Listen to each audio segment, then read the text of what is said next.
You believe the greatest threats to your health after 60 are things like heart disease, cancer, or a fall. But what I've seen in my 25 years as a physician, and what the data now tragically confirms, is that the most dangerous threat might be invisible. It's a silent bias that operates within the very walls of the clinics and hospitals you trust. It does show up on an X-ray, but it can lead to a delayed diagnosis. It isn't a virus, but it can shorten your life. This bias is medical ageism, and it's a quiet epidemic. You may think you're safe, that your doctor respects you. But the subtle assumptions being made about you, based solely on the year you were born, could be fundamentally altering the quality of care you receive. And you would never even know it. Today, we're not just going to talk about this. We are going to dismantle it. I'm going to reveal the 5 most pervasive and damaging forms of this bias I have witnessed firsthand, not to frighten you, but to arm you. Because knowledge, in this fight, is your strongest medicine. What you will learn in this video will change the way you walk into a doctor's office forever, transforming you from a passive patient into an empowered advocate for your own life. The moment your chart is opened, before you've even had a chance to describe your symptoms, a label is often mentally attached to your file. It's not written in ink, but it's there, shaping the entire encounter. That label reads complex and inefficient. This isn't born from malice. I want to be very clear about that. The doctors and nurses you see are, by and large, good people who went into medicine to help. But they are operating within a system that is fundamentally broken, a system that prioritizes volume and speed over depth and connection. In modern healthcare, time is the most rationed commodity. Physicians are often required to see a new patient every 15 or even 10 minutes. In that tiny window, they must review your history, listen to your concerns, perform an examination, formulate a diagnosis, decide on a treatment plan, and document everything meticulously. It is an impossible task. Now, where does ageism fit into this pressure cooker? The system's training and financial models create a dangerous cognitive shortcut. From medical school onward, we are taught to recognize patterns, and the pattern associated with an older patient is one of complexity. You are more likely to have multiple chronic conditions, what we call comorbidities. You are more likely to be on several medications, which creates a minefield of potential interactions. Your symptoms can often present atypically compared to a younger person. For example, a heart attack in a 40-year-old might be the classic crushing chest pain, while in a 75-year-old, it could manifest as sudden fatigue, confusion, or a fall. This complexity clashes directly with the system's demand for efficiency. An unconscious calculation begins in the provider's mind. This is going to take more time. This is going to be difficult. This will throw my entire schedule off. This thought, however fleeting, creates an immediate, low-grade tension. It can lead to a phenomenon I call problem-focused triage. Instead of seeing you as a whole person, a symphony of interconnected systems, the provider narrows their focus to the one chief complaint that seems easiest to address in the allotted time. I saw this happen to a patient of mine, a wonderful 74-year-old retired schoolteacher named Eleanor. She came to a new specialist with a carefully prepared list of symptoms: growing fatigue, swollen ankles, and shortness of breath when gardening. Before she could even get to the third symptom, the specialist, already running behind schedule, interrupted her. "Let's just focus on the swelling in your legs today. We can talk about the rest next time." The specialist treated her swollen ankles as a simple fluid retention issue. What was missed was the big picture. The combination of symptoms was 3 separate problems. It was the classic triad for congestive heart failure. By focusing on the easiest piece of the puzzle, the doctor missed the life-threatening diagnosis staring him in the face. We caught it 3 months later, but those were 3 months of lost ground. So, how do you combat this invisible label? You must proactively reframe the encounter from the very first minute. First, you become the author of your own story. Instead of presenting a list of disconnected symptoms, you present a narrative with a clear goal. Don't just say, I have knee pain, fatigue, and poor sleep. Instead, try this Judar.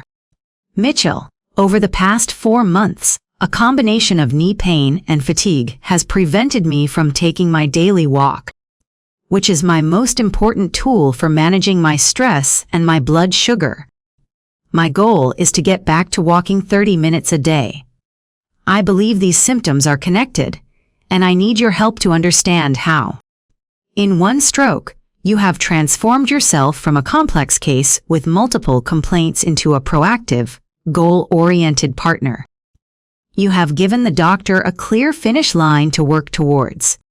Second, bring a health highlights page.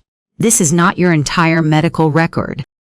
It's a single, concise page that summarizes your conditions, your medications, and, most importantly, your successes. For example, condition hypertension. Treatment lisinopril and daily walking. Result blood pressure successfully lowered from 160 to 90 to a stable 125/575 over the last 6 months. This immediately signals that you are an active participant in your care. It shows the doctor they are dealing with someone who follows through and gets results, making them more willing to invest their limited time and energy in you. Third, you must take control of the clock. Acknowledge the time constraint up front. You can say, Doctor, I know you have a very busy schedule, and I respect your time. I have 3 concerns today that I believe are related. Can we make a plan to ensure we touch on all of them? If we run out of time, can we schedule a follow-up or a telehealth visit for next week? This approach is disarming. It shows empathy for the doctor's pressure while firmly advocating for your own needs. It changes the dynamic from a confrontation to a collaboration. If what I am saying about feeling rushed or unheard at the doctor's office is resonating with you, please take a moment to press the like button. It helps this message reach more people who need to hear it, and it tells me that we are on the right track together. Now we come to the most common, and perhaps the most insidious, form of medical ageism. It's a phrase so frequently used that it has become an acceptable, almost reflexive, form of dismissal. It's the phrase, well, what do you expect? You're just getting older. I call this the dismissal diagnosis. It is the act of attributing a new or worsening symptom to the natural process of aging without a thorough investigation. It is a cognitive shortcut that is not only disrespectful, it is dangerous. Aging is a process, not a diagnosis. Your body does change as you get older, this is true. Your joints may ache, your energy may shift, your sleep patterns may vary. But it is a grave medical error to assume that any given symptom is just aging. I once consulted on the case of a 68-year-old man named George, a former construction worker who had always been robust and active. For months, he had been telling his primary care doctor about a deep, gnawing fatigue. He just tired. He felt a profound exhaustion that kept him from his workshop and his grandchildren. His doctor's response was always the same, George, you worked hard your whole life. You're not 30 anymore. It's normal to slow down. But George knew his body. He knew the difference between the satisfying tiredness after a day's work and this debilitating fatigue. Frustrated, he finally sought a second opinion. The new doctor listened, truly listened, and ordered a comprehensive set of blood tests. The result was not normal aging. It was multiple myeloma, a cancer of the blood cells, for which fatigue is a primary symptom. The 8-month delay in diagnosis had allowed the cancer to progress, making his treatment path significantly more difficult. This happens every single day. Thyroid disorders are dismissed as slowing down. Vitamin B12 deficiency, which can cause neurological symptoms, is mislabeled as senior moments. Depression is waved away as a normal reaction to getting older. This is not evidence-based medicine, it is assumption-based medicine, and it is costing people their quality of life. The dismissal diagnosis is particularly harmful because it can create a cycle of self-doubt. When a respected authority figure, a doctor in a white coat, tells you repeatedly that your suffering is normal, you begin to question your own perceptions. You start to think, maybe I am just complaining. Maybe this is just how it's supposed to be. This leads to patients downplaying their symptoms or stopping to report them altogether, which is a tragedy. So, how do you break this cycle? You must challenge the dismissal diagnosis with calm, persistent, and evidence-based questioning. First, when you hear the phrase, "that's normal for your age," your response should be a simple, powerful question, "Doctor, could you help me understand what specific evidence or studies suggest that this level of your symptom is a normal part of aging, rather than a sign of an underlying condition?" This question gently pushes back against the assumption. It forces the provider to move from a casual dismissal to a clinical justification. Most of the time, they will not have a ready answer, which opens the door for a real investigation. Second, become a meticulous data tracker. The most powerful tool against a vague dismissal is specific data. Don't say, "I am feeling more tired." Instead, present a symptom journal. "Doctor, for the past 25 days, I have tracked my energy levels. As you can see, until May 15th, I was able to walk for 30 minutes every morning. Since May 16th, I have been unable to walk more than 10 minutes without needing to rest. This is not a gradual decline, this was a sudden shift." What could cause a change like this? This transforms your complaint from a subjective feeling into an objective piece of data that cannot be easily dismissed. Third, use the what-if technique. Ask your doctor directly, what tests or conditions would you consider if a 40-year-old patient came to you with these exact same symptoms? This is a powerful framing technique. It removes age from the equation and forces the doctor to think purely about the clinical presentation. It shines a light on their own potential bias and often prompts them to reconsider their diagnostic approach. Finally, bring an advocate. This could be a spouse, a child, or a trusted friend. The simple presence of another person in the room changes the dynamic. They serve as a witness, and this accountability often leads to more thorough communication from the provider. Your advocate can also help you remember details and ask follow-up questions if you feel too overwhelmed or intimidated to do so yourself. They are your second set of ears, and your backup in the fight to be heard. There is a deeply ingrained, often unconscious, belief in the medical community that as people age, their cognitive and physical resilience automatically declines. This presumption of frailty is one of the most damaging biases because it leads doctors to withhold the best treatment options out of a misguided sense of protection. They simplify explanations, offer less aggressive therapies, and make decisions based on stereotypes about what a person your age can or cannot handle, rather than on an assessment of you as an individual.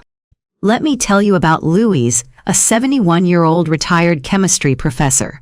She was sharp, intellectually curious, and an avid researcher. When she was diagnosed with an early stage but aggressive form of breast cancer, her oncologist presented her with only one option, a simple mastectomy. His reasoning was, at your age, we want to keep things simple and minimize recovery time. He never mentioned lumpectomy with targeted radiation, advanced hormonal therapies, or any clinical trials she might be eligible for. He had looked at her age on the chart and made an assumption about her ability to tolerate or even understand more complex treatments. Louise, being the scientist she was, went home and did her own research. She returned to the oncologist's office armed with 3 peer-reviewed medical journals and a list of questions. She said, "I understand your recommendation, but I've read about these other protocols which have a higher long-term success rate for my specific type of tumor. I want to discuss why I am not a candidate for them." The oncologist was taken aback. He later admitted that he had never had a patient her age challenge his recommendation with such rigor. Louise fought for and received the more advanced treatment, and today, she is cancer-free. Her story illustrates a critical point: suboptimal care is often offered to seniors not as a deliberate slight, but because the provider genuinely believes they are doing you a favor. They assume you want to be able to handle the side effects of a stronger medication, that you want to be able to manage a complex dosing schedule, or that you want to understand the nuances of different treatment pathways. This extends to technology as well. Many providers assume seniors are technophobic, so they want to suggest useful health monitoring apps, patient portals for accessing test results, or telehealth options that could provide more convenient care. This cuts you off from the tools of modern medicine. This bias creates a devastating self-fulfilling prophecy. When you are repeatedly spoken to in simplified terms and offered only the most basic options, you may begin to internalize the message that you are not capable of more. This can erode your confidence and create a learned helplessness. You must shatter this assumption from the very beginning of every medical encounter. First, establish your credibility immediately. This isn't about being boastful, it's about providing context. You might say, "Just so you know, doctor, I was a project manager for 30 years, so I'm very comfortable with complex information and detailed plans. Please don't hesitate to share the technical details with me." Or, "I've been doing a lot of reading on my condition from reputable sources like the Mayo Clinic. I'd love to discuss the pathophysiology of what's happening." This immediately signals that you are an engaged and capable partner. Second, demand all your options, not just the recommended one. When a treatment is proposed, your question should always be, what are the other available alternatives, even if they are more complex or aggressive? I want to understand the full spectrum of options, along with the pros and cons of each, so that I can make a truly informed decision. Third, demonstrate your technological competence. Have your smartphone out. Use it to take notes. If a medication is mentioned, you can say, "Let me just look that up quickly to see how it might interact with my other prescriptions." When the doctor sees you actively using technology as a tool for your own health management, it directly challenges their stereotype of a technophobic senior. Finally, insist on a collaborative, written plan. At the end of the appointment, say this has been a very helpful discussion. To make sure I follow through correctly, could you provide me with a written summary of our plan, including the treatment goals, the medication schedule, and the key metrics we will be tracking? This reinforces your role as an active, organized participant and ensures there is no ambiguity about the path forward. Have you ever felt like a doctor was dumbing down information for you? Please share your experience in the comments below. Your story matters, and it helps others feel less alone in this struggle. Now we must discuss a darker, more troubling corner of medical ageism. It's the practice of using medication not to treat a diagnosed medical condition, but as a tool for behavioral control. I call this chemical management. It happens when psychiatric drugs, particularly sedatives and mood stabilizers, are prescribed to make a patient more compliant, less anxious, or simply easier to manage, often without a proper psychiatric diagnosis. This is a practice that is rampant in some care facilities and can also happen with seniors living at home. It is chemical restraint disguised as therapy. A former medical director of a nursing home once shared a chilling observation with me.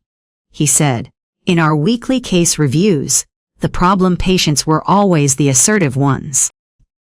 The ones who asked too many questions, who complained about their care, who expressed frustration.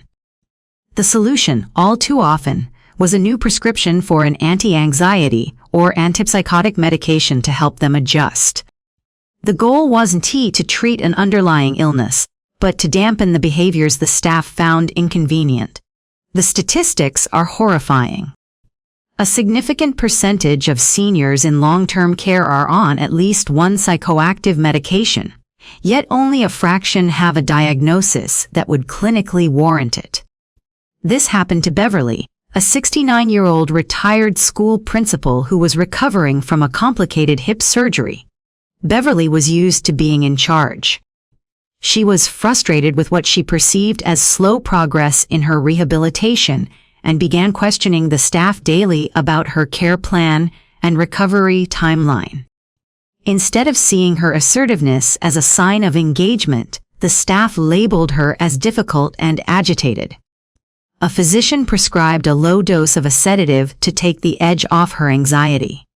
The medication did just take the edge off.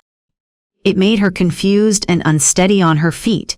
A week later, she fell while trying to get to the bathroom, breaking her wrist. A woman's spirit of advocacy was medicated into a second injury. The medication created the very problem, frailty and falls, that it was supposedly meant to prevent. This practice extends beyond sedatives. Blood pressure medications are sometimes prescribed at doses high enough to cause fatigue and apathy, making a patient less likely to challenge their care. Sleep aids are given out like candy for normal, age-related changes in sleep architecture, leading to a cycle of dependency and next-day grogginess. The danger is that these drugs can create symptoms that are then misdiagnosed as new diseases. Sedative-induced confusion can be labeled as the onset of dementia. Medication-induced apathy can be diagnosed as depression. It's a vicious cycle where the treatment becomes the source of a new problem. Your defense against chemical management begins with rigorous questioning of every new prescription, especially those that affect your mind or mood. First, for any new prescription, ask these 3 critical questions. 1. What specific, diagnosed medical condition is this medication intended to treat? Vague reasons like anxiety or agitation are red flags. Demand a clear clinical diagnosis. 2. What are the specific, measurable goals of this treatment? How will we know it's working? Will my blood pressure drop by 10 points? Will a specific anxiety score improve? 3. What is the exit plan? How long am I expected to be on this medication?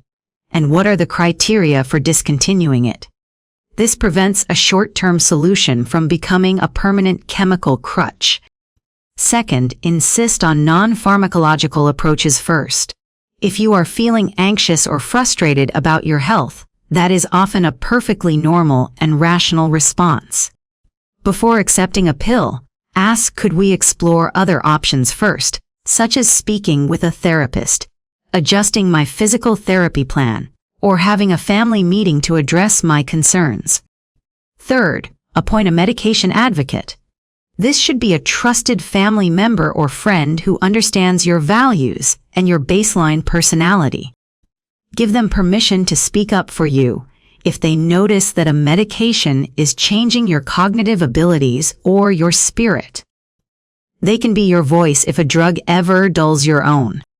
Finally, regularly request a deprescribing review with your doctor or a pharmacist. This is a process where you systematically review all of your medications to identify any that are no longer necessary, are causing side effects, or interacting dangerously with others. You would be amazed at how many medications can be safely discontinued, often leading to a dramatic improvement in your overall well-being. This final bias is the most difficult to discuss, but it is the most important to expose. It is the subconscious, and sometimes conscious, calculation of your life's value when treatment decisions are being made. In the cold calculus of healthcare economics, concepts like quality-adjusted life years are used. It's a way of assigning a numerical value to a year of life based on its perceived quality. In this system, A year of life for a healthy 30-year-old is calculated as being more valuable than a year of life for an 80-year-old with chronic conditions. This thinking, which prioritizes a societal return on investment, can seep into clinical decision-making, leading to the rationing of care for older adults. It is the unspoken belief that it's not worth it to invest in expensive or aggressive treatments for someone who has fewer years left. It manifests in the denial of organ transplants, the reluctance to offer cutting-edge cancer therapies, or the push towards palliative care when curative options, while costly, still exist. I'll never forget Walter, a 68-year-old retired engineer who was diagnosed with kidney failure. He was otherwise active and engaged in his life. But he was told by his first specialist that dialysis was a very burdensome treatment, and that, at his age, focusing on comfort care might be a more appropriate path. The implication was clear: the cost and effort of dialysis were too high for the number of years he was likely to gain. Walter was a fighter. He knew his life had value. He sought out a different medical center, one with a specialized geriatric nephrology unit. They assessed him not based on his age, but on his physiological resilience and his own stated desire to live. He started dialysis, and he didn't just survive, he thrived. He went on to live for 7 more years. 7 years of traveling with his wife, mentoring young engineers, and watching his grandchildren grow up. 7 years that the first doctor's age-based calculation would have erased. This devaluation is subtle. No doctor will ever say, "You are too old for this surgery." Instead, they will use coded language. They will say things like, "The risks of the procedure might outweigh the benefits for someone like you." Or, "We need to consider your overall quality of life." While these can be valid considerations, they can also be masks for underlying age bias. They must be challenged. Your life has inherent value that cannot be measured on a spreadsheet. You are not a statistic. You are a person with hopes, dreams, and a right to the best possible care. You must advocate for that right. First, you must reframe the conversation. When a doctor talks about risks and benefits, you must introduce your own values into the equation. You can say, "Doctor, I understand the risks. But for me, the possibility of being able to walk my daughter down the aisle next year makes that risk worth taking. My quality of life is defined by my ability to participate in these moments." You are replacing their abstract calculation with your concrete, deeply personal goals. Second, always ask the ultimate question: if I were 45 years old with this exact same clinical profile, what would you recommend? This question strips away the age bias and forces the provider to justify any deviation from the standard of care based purely on medical facts, not chronological age. Third, research the outcomes. The assumption that older adults don't respond well to aggressive treatments is often outdated. Modern medicine has made incredible strides. Bring evidence to your appointments. You can find studies showing excellent outcomes for people in your age group for the very procedure being discouraged. Say, Ivy brought a study from the New England Journal of Medicine showing a 90% success rate for this surgery in patients over 70. Can we discuss how this applies to my case? Finally, you must be willing to walk away. You have the right to a second, third, or even fourth opinion. If you feel that your life is being devalued and your options are being limited because of your age, you must find a different doctor or a different healthcare system. Seek out geriatric specialists, who are trained to understand the unique physiology of aging and are often the fiercest advocates for their patients. Now you know the 5 hidden biases that can stand between you and the healthcare you deserve. But this knowledge is not meant to leave you feeling cynical or defeated. It is meant to make you powerful. Remember Eleanor, whose heart failure was finally diagnosed. Remember George, who fought for the blood test that revealed his cancer. And remember Walter, who refused to be written off and gained 7 precious years of life. They are not exceptions. They are examples of what happens when a person, armed with knowledge, refuses to be a passive recipient of age-biased care. Every time you ask a clarifying question, every time you present your symptom journal, every time you demand all of your options, you are not just fighting for yourself. You are a pioneer.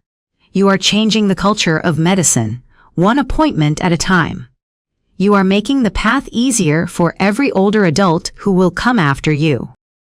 The healthcare system may unconsciously hope for your passivity, but you are not passive. You are now an advocate, an active partner, and the foremost expert on the most important subject of all, your own life. Your health, your dignity, and your future are far too valuable to be compromised by anyone's prejudice. So, starting today, I want you to walk into every medical encounter with your head held high, ready to collaborate, to question, and to advocate for the excellent care you have earned. If this video has opened your eyes to the discrimination you or a loved one may have faced, please share it. Your share could be the catalyst that saves someone's life or restores their dignity, and please, comment below. What is the one thing you will do differently at your next medical appointment? Let's create a community of empowered patients, supporting each other in this vital mission. Be sure to subscribe and turn on notifications, because our journey to reclaim respect and demand the best in healthcare is just beginning. Together, we are a force they can no longer ignore.